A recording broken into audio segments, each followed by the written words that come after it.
Historians! Welcome to another day. Let's go into period 6 today. Maybe not as eventful on the battlefields as period 5, but still a very important period. It goes from 1865 to 1898. Just a reminder before we dive in, make sure you've checked your messages and the updates for information regarding the course in April in terms of our game plan and so forth. This starts with the end of the Civil War, and yeah, there is some bleed over. Like period 5 goes to 1877 because it covers Reconstruction. So this period does cover the same time as period 5 for about 12 years, but it's not the Reconstruction era. And it's going to end right as we kind of launch into imperialism. Spanish-American War is kind of our landmark event to gauge that. Some core concepts in period 6. In the North, we'll talk about the Gilded Age, laissez-faire economics, and its role in creation of, say, big business, robber barons, monopolies. We'll talk about the mentality of social Darwinism. We'll talk about the rise of labor unions.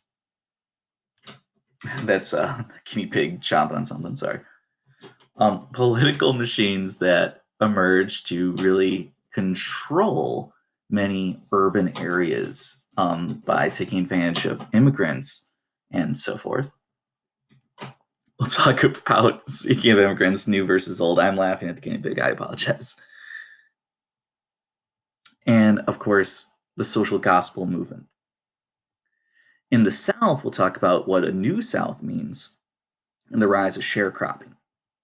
And also some legislation, landmark legislation that will really solidify some of the failures of Reconstruction, Plessy versus Ferguson.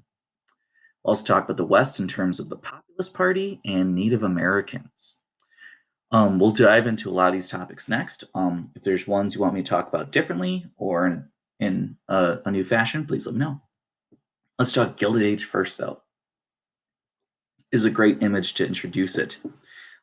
We can kind of look at the hierarchy here, right? At the top, we have very few.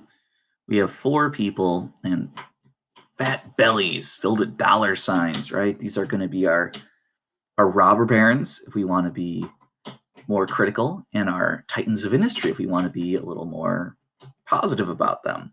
And they are on top of millions, right? But if we look closer, all of this industry that props them up, from iron to lumber to paper to linens, is all supported by the masses, right? The everyday worker. We're going to see a laissez-faire, a hands-off approach to business in this era. We don't see government at all in this. No, no, no, no, no. The hard times are approaching because government's taking a step back. Will that encourage large economic growth? Absolutely. But as this image says, that economic growth isn't uniform. It's not each and every person is going to be partaking in this growth, but mostly the select few. These folks right here, the Carnegies, the Rockefellers, the Morgans, those are the ones who will rise to the top. That's truly the Gilded Age. Like, it's a Mark Twain term. It's shiny and nice on the outside, like here, but when you dig deep, this is what you find. Now, how this came to be, we talked about laissez-faire, right? The idea that governments, the ballot is controlled by these wealthy individuals. The image we used in class had the Capitol building, small, Lady Liberty, Uncle Sam, small, and the businessman, the one truly in control, larger than even business. This is always a reaction, right? History is always a wheel. If during the Civil War we saw heavy government control, during wartime we start to see those things scale back, and with those government restrictions and powers falling by the wayside, we see almost a power vacuum in which businessmen will fill. Now, this is followed by much corruption. This is Ulysses S. Grant here's famous Civil War general turned president, and his legacy is often filled with corruption, not necessarily his own personal corruption and graft, but The credit mobilier scandal is a great example of him hiring friends, trusting associates who abuse their positions of power for economic and personal gain. The government isn't truly working for the average person in the Gilded Age. Oftentimes, government's working for its own self interest. And we see that in the Credit Mobilier scandal. It's actually, or the whiskey ring with Grant, all of his subordinates who get wrapped up in bribery scandals, kickbacks, and other sordid dealings. Now, there are various social movements or justifications for all this happening. So I kind of put three here. The social gospel movement is very similar to, maybe we can think of the Second Great Awakening, right? This is a religious desire driven by like religious feeling that people have an obligation to help those in society, those in need, right? Your good works come back into play here. That when you start to see the top separate from the bottom in social society, that every person has an obligation to try and better those less fortunate than them. In opposition to that, social Darwinism says that merit has driven social society. If you're at the top, if you're a JP Morgan, that's because you worked harder, you're smarter, you deserve to be where you are. Which also means, though, if you're at the bottom of society's ladder, if you have less opportunity, if you have less money, no access to a job, that's because of your own faults, which is a pretty heavy thing to say. Now, that's not to imply that every single person at the top of our social ladder feels that they have no obligation to others.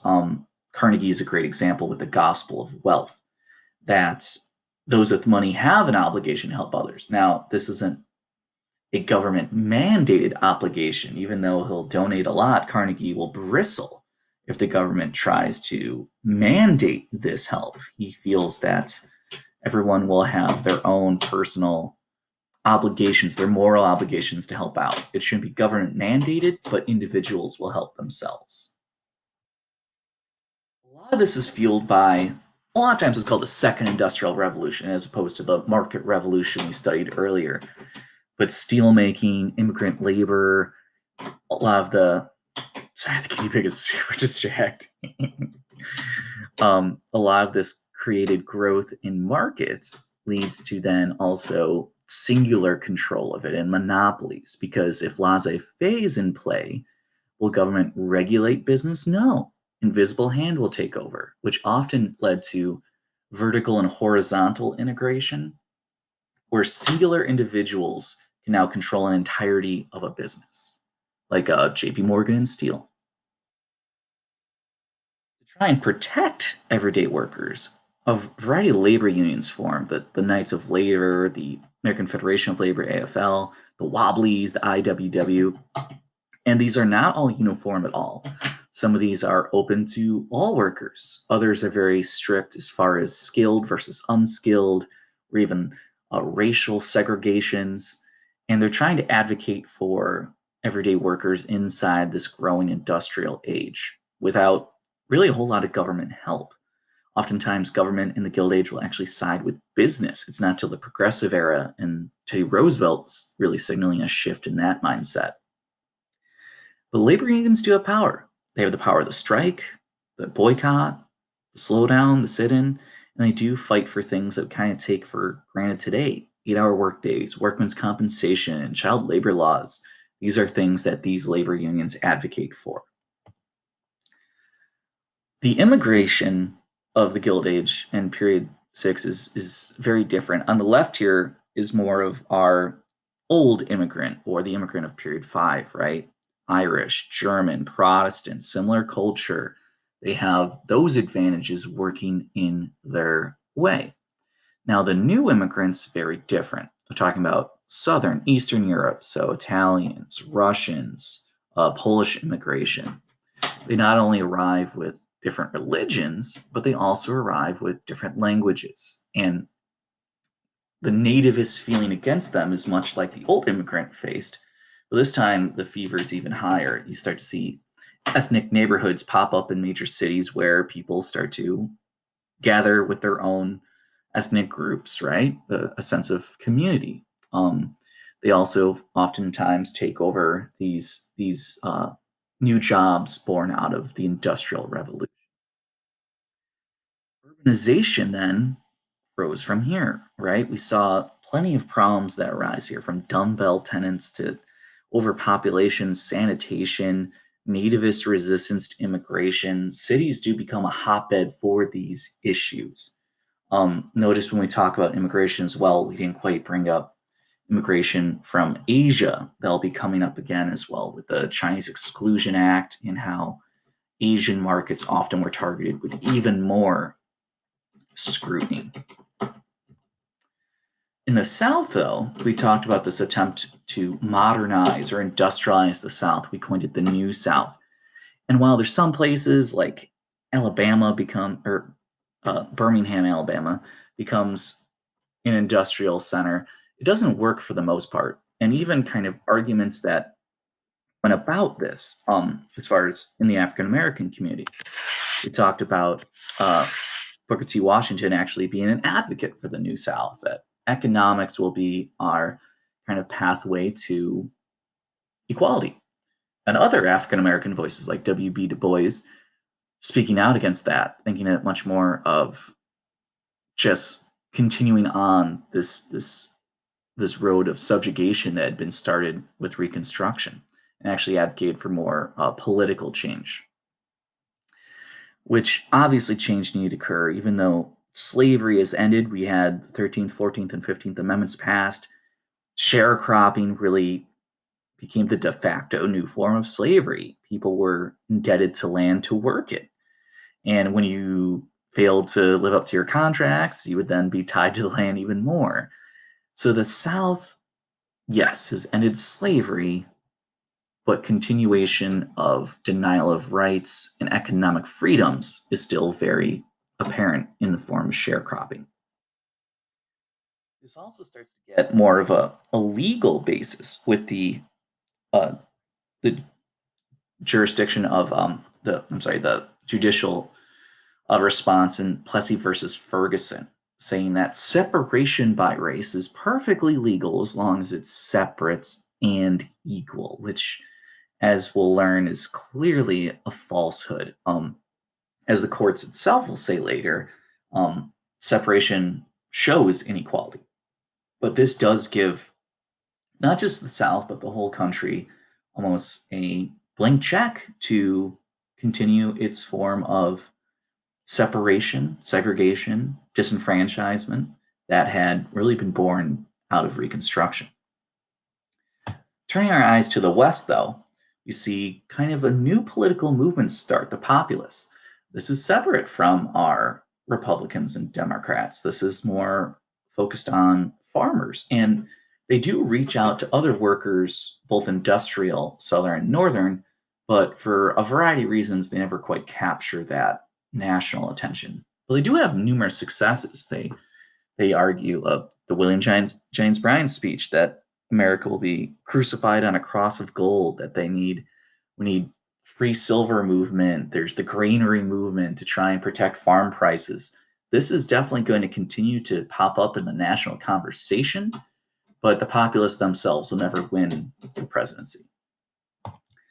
With Native Americans, unfortunately, the slow degradation of their societies, their lands, their tribal nature continues.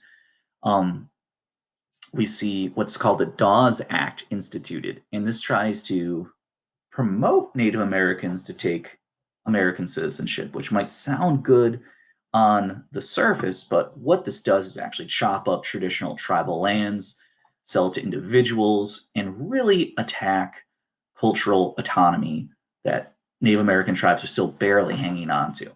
So even though in some elements you might see, oh, land, citizenships, this sounds good, it's actually all attempt to assimilate and to really strip away Native identities.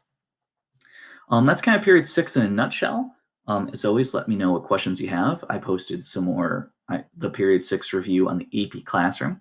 So make sure you do that as well. Talk to you soon.